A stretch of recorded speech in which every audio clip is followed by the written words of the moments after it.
Reliever Roundup and Bullpen Bonanza is brought to you by Sport Relay. Honest, unbiased, and apolitical. Sport Relay, your connection to the diamond. And by A Complete History of the Major League Baseball Playoffs, Volumes 1 and 2 by Evan Thompson. Relive the glory, the complete history of the Major League Baseball Playoffs. This week on Reliever Roundup and Bullpen Bonanza, we take you through the top relief pitching stories from Week 7. Even the best closer in the National League can have a bad night. We update you on some key injuries in the world of relief pitching. We reveal the team power rankings and individual power rankings for the end of Week 7. And we visit with our special guest on location at Dodger Stadium, Dodgers beat writer Bill Plunkett from the Orange County Register. Stay tuned. Reliever Roundup and Bullpen Bonanza begins now.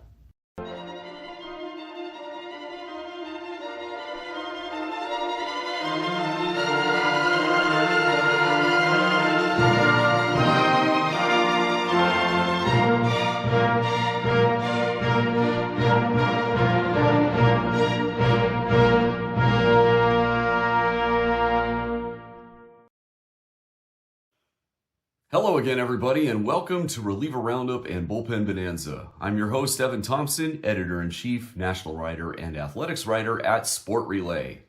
I also wrote the two books whose covers appear on your screen now.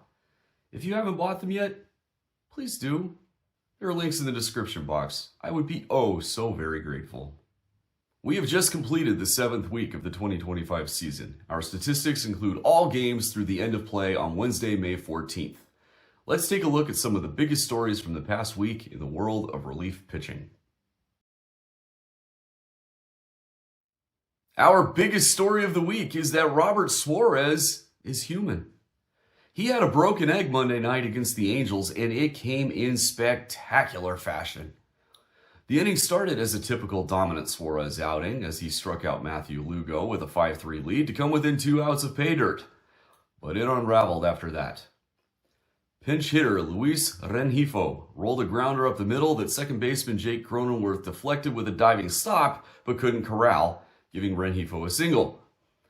A wild pitch advanced Rengifo to second and foreshadowed Suarez's command struggles.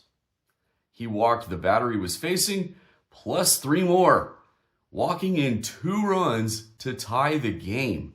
Alec Jacob took the mound with the bases loaded and 1 out to clean up the mess. Started off well for him as he struck out Jorge Soler, but Taylor Ward upended the Padres' night with a grand slam down the left field line. That gave the Angels a 9-5 lead, one they did not relinquish, and saddled Suarez with 5 earned runs in the inning. Now, the reason this was even a story is that Suarez is so good. He has been the best closer in the National League all season, and this hiccup does not change that. In fact, it did not hurt his standing on our NL Closer Power Rankings leaderboard whatsoever, as you will find out later in today's show. Turning now to injury updates. Seattle Mariners setup man Trent Thornton came down with appendicitis and went on the 15-day IL. Athletics middle reliever TJ McFarland strained his groin May 11th and is on the 15-day IL. There is no timetable for the return of either. Flamethrowing Angels setup man Ben Joyce had shoulder surgery May 14th and is done for the 2025 season. The Texas Rangers are currently without 2 of their late-inning mainstays, closer Luke Jackson and setup man Chris Martin. Jackson was hit on the hand by a 111-mile-per-hour Ryan McMahon comebacker May 12th against the Colorado Rockies and had to leave the game. Martin left the game in the 9th inning May 13th, also against the Rockies, with discomfort in his throwing elbow. X-rays and CT scans of Jackson were negative, and scans of Martin's elbow showed no ligament damage. The Rangers are hopeful that the two can avoid the IL, and they could even be game ready before long, so that's good news. We will go through the team power rankings when we come back. Stay tuned.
Welcome back to Reliever Roundup and Bullpen Bonanza. It is time for the Team Relief Corps Power Rankings as of the end of Week 7. As mentioned earlier, statistics run through the end of play on Wednesday, May 14th. They include every pitch thrown in relief by a player wearing said team's uniform, excluding position pitchers. This table shows the scoring breakdown. Teams are ranked in clutch, run prevention, base runner prevention, and command, weighted as shown. The final score determines the ranking. 0 means right at league average. Positive is better than average. Negative is below average. A score of 100 means the team is 100% better than league average. A score of 50 is 50% better. A score of negative 50 is 50% below league average, and so on.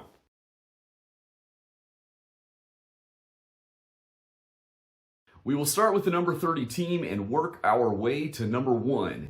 American League teams will appear in red. National League teams will appear in blue. The first number in parentheses after the team name is their rank within their specific league. The number after the comma indicates the change in their major league rank since our last episode. Here we go.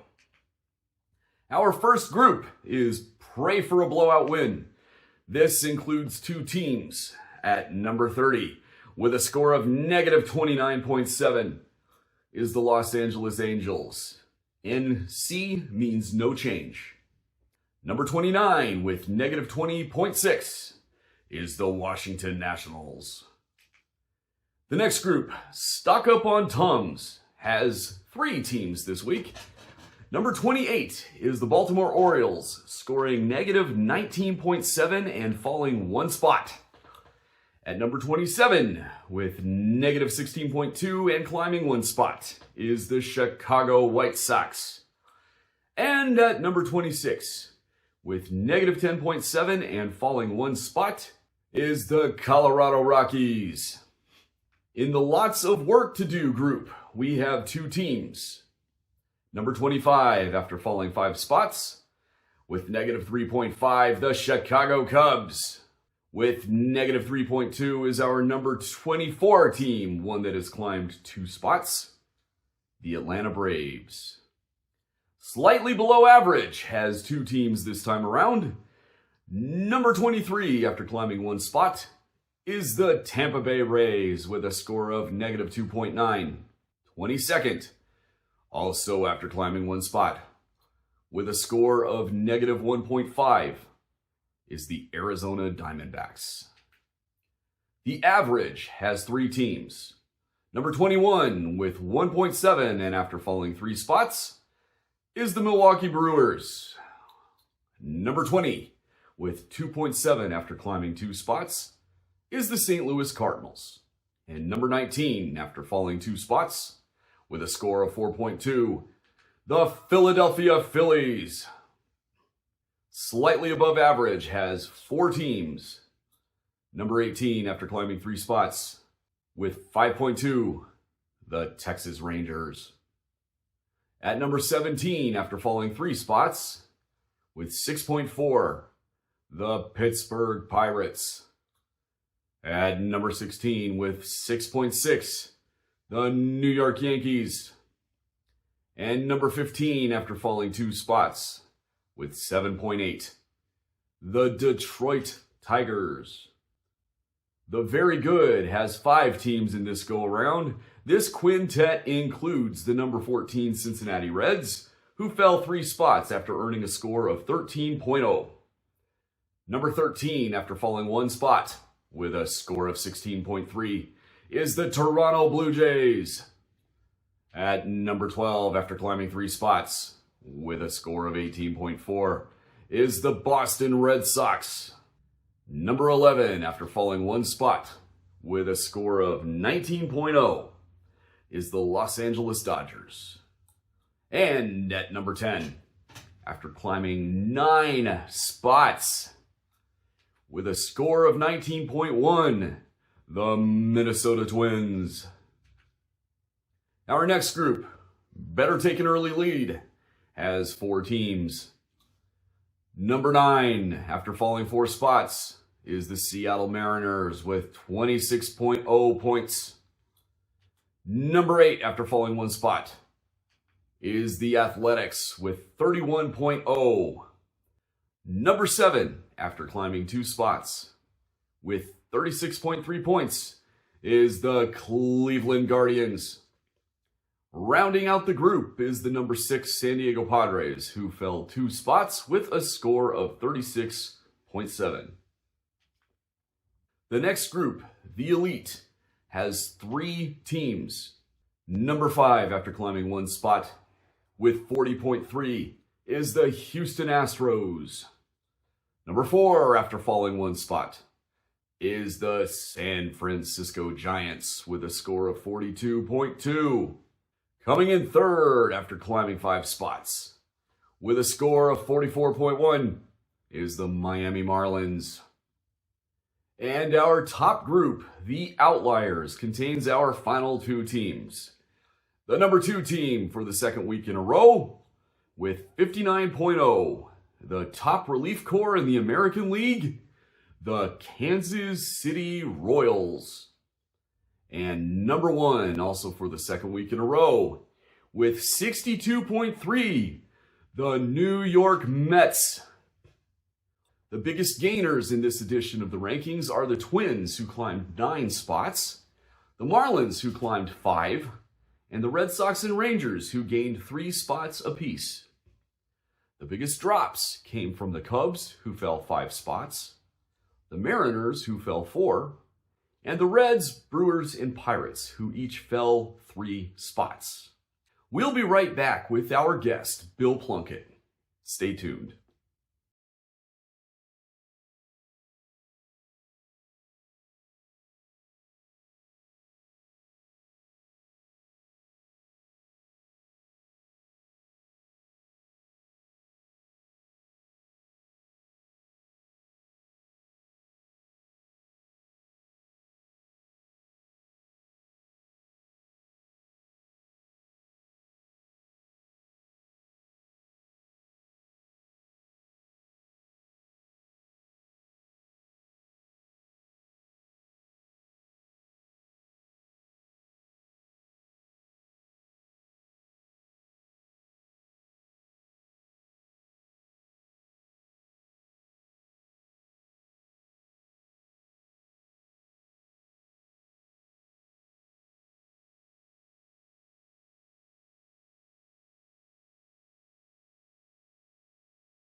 Welcome back to Reliever Roundup Bullpen Bonanza. On location at Dodger Stadium, I have with me one of the great ones in the game from the Orange County Register, Bill Plunkett. Bill, welcome to the show. Thank you, Evan.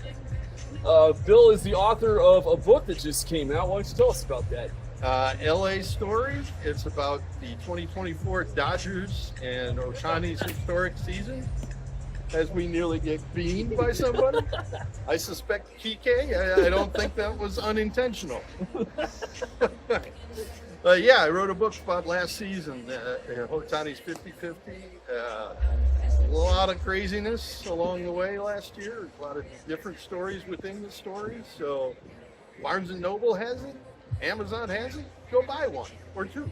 I have it.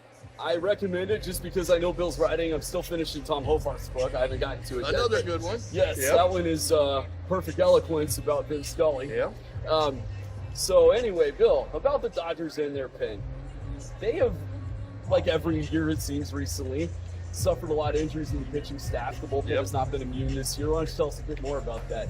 Well, I think they still lead the majors in bullpen innings, which is not the way they had it mapped out. If you remember last offseason, you ready for me? Yeah, you're ready. They went out and splurged on starting pitching 2 winners in a row, adding Snell and Sasaki this year, both of them on the IL now. So they've had to lean on the bullpen a lot more than they planned.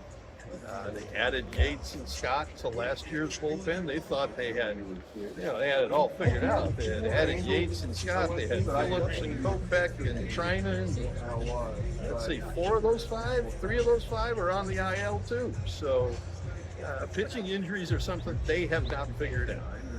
Do you think it might be because of a mechanical that's wrong that they don't realize it's wrong yet, or like phone falling to the ground due to a wind gust? No.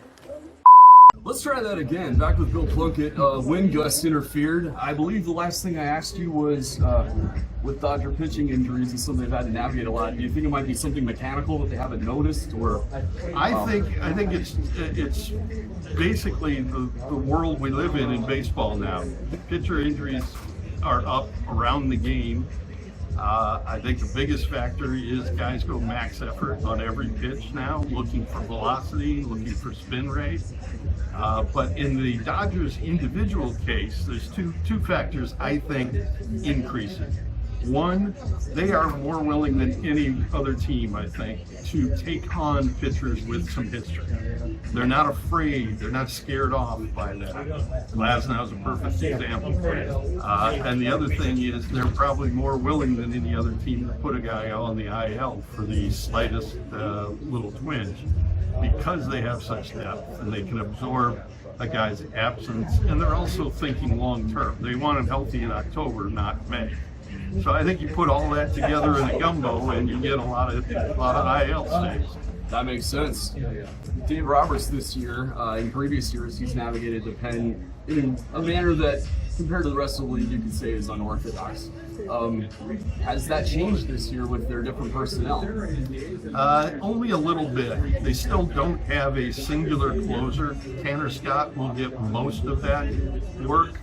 I think if Evan Phillips were healthy, he would be sharing that with them. But I think the plan coming in was to spread it around between Scott and Yates and maybe Trinan and Phillips. All those guys being hurt has changed it. And Tanner Scott has become more of the singular closer that they want to build things to. But you'll still see Tanner in the 8th inning occasionally. As far as the team goes, despite all these injuries, with our latest rankings that we'll reveal later in the show here, the Dodgers as a team are 5th in the National League and 11th overall in the majors. What do you think about that? Does that surprise you or anything? Might surprise me a little bit, but being in the middle third in the majors does not surprise me. They've leaned on these guys so much. They had so many innings that they've asked from the bullpen. What that means is guys like Luis Garcia, Anthony Bonda, Ben Kasperius, all these guys are soaking up innings when, if they had a different situation, if the rotation were healthier and the rotation was giving them 6, maybe even 7 innings on a nightly basis, then you go straight to your high leverage guys. And these other guys don't get as much work. And I think the numbers would probably be even better if you were just using the high leverage guys. But as it is, they've had to ask an awful lot of guys like Luis Garcia and so on. And along the lines of what you're saying, as far as our individual power rankings go, we do top 5 closers and we do top 10 for the setup men and for the middlemen in each league. The only Dodger to make the leaderboards has been Alex Vesia, who is 8th among National League setup men. Doesn't surprise me that Alex would be up there. I think he's been an underrated piece of the Dodgers bullpen for a couple of years now. Very good left-hander, can face right and left-handed pitch. He's not a loogie. Not that you can live as a loogie anymore. So it doesn't surprise me. He hasn't had a great year. He's given up a few home runs, I think, if I looked at the numbers. But I think that makes sense. He's a very valuable piece of that bullpen. And when the game's on the line, he tends to excel. Yeah, he's a high-octane guy. He's very intense when he's out there, and it works for him. Okay, we're about to go, but before we do, what can you tell the fans who haven't seen the Dodgers pen much what to expect when you see them? Or if there's any exciting guys to look for? You can look for a lot of things. I think Tanner Scott is just now kind of getting to his full strength. He traditionally a slow starter. He's missing a lot more bats recently, so keep an eye on that. Kirby Yates, his splitter is something to behold when it's working. When it's not working, guys like Adolis Garcia hit walk-off home runs off of him, as we saw in Texas. But when the splitter's working, he's pretty good. All right. Well, funny you mentioned loogies because we ran into Mike Myers earlier. It was probably the epitome of all of them. That's right. But anyway, thank you once again for coming. Love to have you back sometime. And Absolutely, anytime. all right, we'll be back after this, so stay tuned.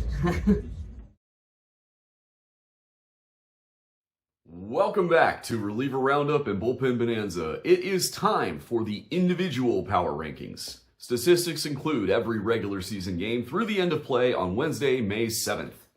To qualify for the rankings, there is a minimum of 10 relief appearances.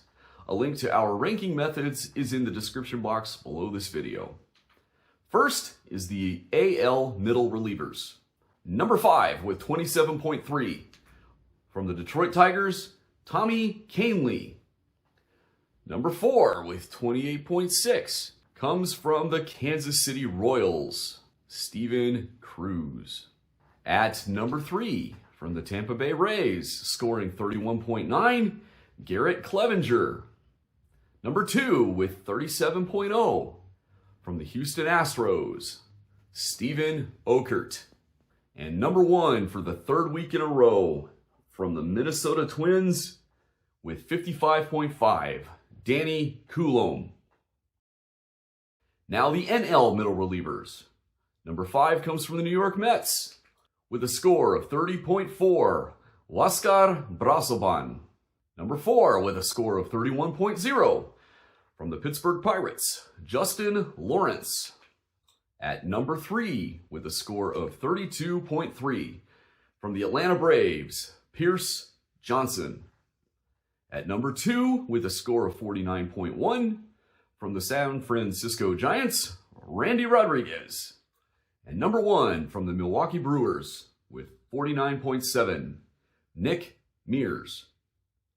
Turning now to the AL setup men. Number 5 has 85.0 points from the Athletics, Tyler Ferguson. Number 4 with 100.8, big jump between the scores there. From the New York Yankees, Fernando Cruz. Number 3 with 114.6, also from the Athletics, Justin Sterner. Number 2 with 120.5 from the Cleveland Guardians, Hunter Gaddis. And number 1 by an overwhelming margin with 166.6 from the Kansas City Royals, Lucas Erceg for the third week in a row. Next, the NL setup men. At number 5 with 85.4 from the Cincinnati Reds, Tony Santillan. Number 4 with 87.1 from the Miami Marlins, Anthony Bender. Number 3 with 127.3 from the San Francisco Giants, Hayden Birdsong. At number 2 with 144.8, also from the Miami Marlins, Calvin Fauché. And number 1 with 153.7 from the San Diego Padres for the fourth straight week, Jason Adam. To the AL closers. Number 5 from the Tampa Bay Rays and with 103.9 points, Pete Fairbanks.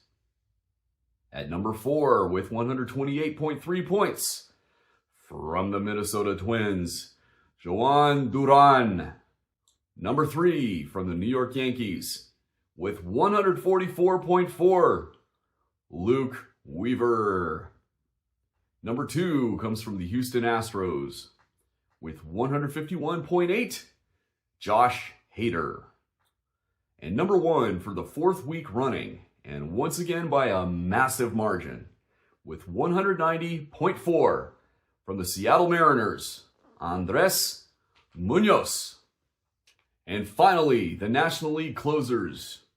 Number 5 with 118.4 from the Miami Marlins, Jesus Tinoco. Number 4 with 134.6 from the Philadelphia Phillies, Jose Alvarado. Number 3 from the Pittsburgh Pirates with 140.8, Dennis Santana. Number 2 with 151.1 from the New York Mets, cue Timmy Trumpet for Edwin Diaz. And number 1 by a significant margin despite his Monday night nightmare with 188.9 from the San Diego Padres for the 4th straight week, Robert Suarez. That concludes this installment of Reliever Roundup and Bullpen Bonanza from Sport Relay. Join us next time. We'll reveal our weekly power rankings for Week 8. I'm Evan Thompson. Thanks for watching, and we'll see you next time. Thank you for watching this episode. If you enjoyed it, please give it a like. Click subscribe so you'll never miss an episode of this show or of our other show, Trade Trees. Tell your friends and baseball contacts. If you haven't done so yet, consider buying my books, A Complete History of the Major League Baseball Playoffs, Volume 1 and Volume 2. There are links in the description box below this video. And finally, bookmark and regularly visit sportrelay.com. Until next time, this is Evan Thompson saying so long for now.